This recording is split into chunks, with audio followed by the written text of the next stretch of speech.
Obviously, some guys you know pretty well. Yeah, it's a right when I saw the schedule and saw that game, it was knew it'd be a weird week.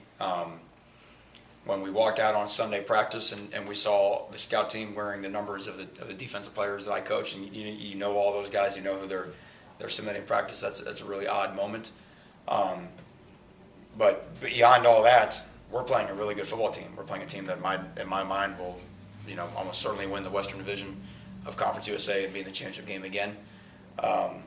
With a SEC quarterback who's won games on the road in the SEC, with a tailback who's broken all kinds of NCAA records and has played in all kinds of big stadiums against all types of great defenses, with wideouts who can go get the ball. I mean, this is a really exciting challenge for our guys on defense because this team can play, and we're going to have to play very well to get the outcome we want. I know you may see it later in the year, but to this point, is it probably the most balanced offense you've seen so far as far as what they do with the run and the pass? I would say it's one of the most balanced for sure. But in terms of the skill they have and the talent they have at running back and a wide receiver, and when you put the quarterback that can make all the throws together, this is as much of a challenge as we face against all year for sure. How much has their offense changed with Driscoll at quarterback than what you saw last year? There's some things that are similar, but certainly his arm strength. Cody Sokol was a quarterback there last year and was a great leader and a great competitor.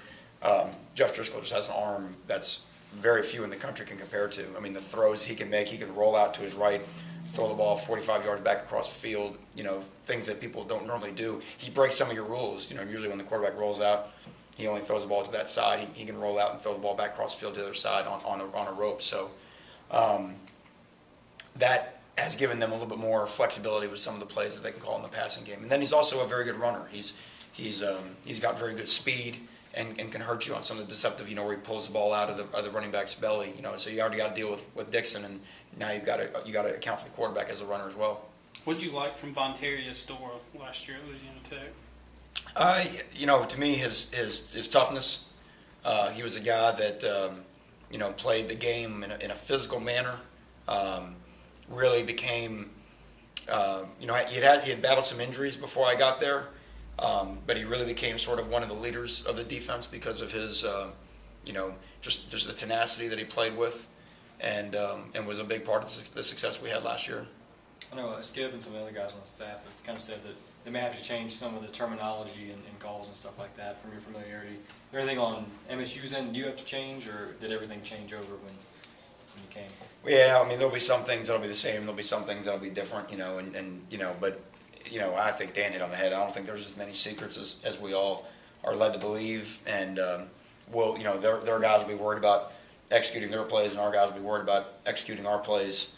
I think the familiarity that both offenses will have practicing stylistically against the same defense, that'll be interesting to see how that works out as the game goes on. Maybe not schematically, but what about personnel? How much does that help in the sense that you probably know their defense better than a lot of opposing coaches?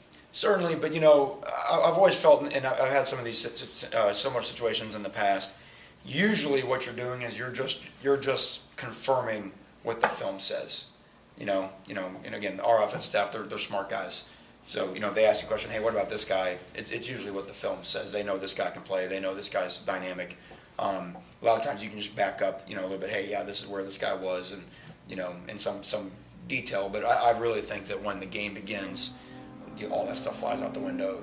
Players play, and the players will make the plays to determine who wins the football game. I know you're open to obviously keeping redshirted if possible. I know injuries could hamper it, but Trevor Young, how's he coming along so far?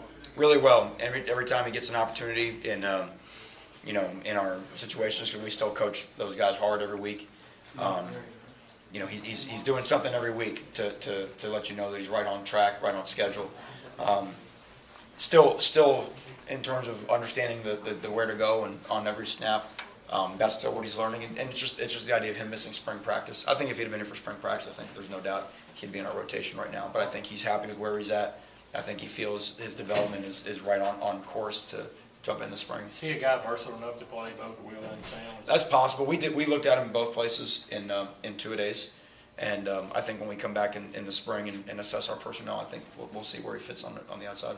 Dan mentioned that y'all challenged the defense last week in practice. How do y'all carry that over into this week and I guess into the rest of the season? Well, to me, what we told them is that what we've done is we've set a standard. And we finally, it may not have been for 60 minutes, but we finally looked the way we want to look. And it'll be easy to point to the opponent, but I really don't think that matters. I think when everybody just goes and everybody attacks, it just looks a certain way. And what we want that to become an addiction. We want that to be something that now you don't want to play any other way. You want that to be, the idea of how it operates. And for whatever reason, it's always, I felt like it takes the defense a while to grow into that as the year goes on. I think there were some similarities to that even in 2010. I know there were last year at Louisiana Tech, where by October the kids really stopped thinking and just started going. So my expectation is that what you see on Saturday is a continuation of what you saw the signs of last week against Troy. For you personally, maybe as personally or as a coach, was there anything in particular that you're in Louisiana Tech that you take away from that? Well, number one, the relationships. At that time and the opportunity to go in there and be a coordinator, coming off of what had happened at Texas, there were some great people around. First and foremost, Skip Holtz. And Skip did it. Skip was fantastic in terms of letting me run the defense the way I wanted to run it. Let me coach the way that I thought was important. You had to coach to have a good defense, and more than anything, had some input on the staff that we hired. There was a great staff there at Louisiana Tech.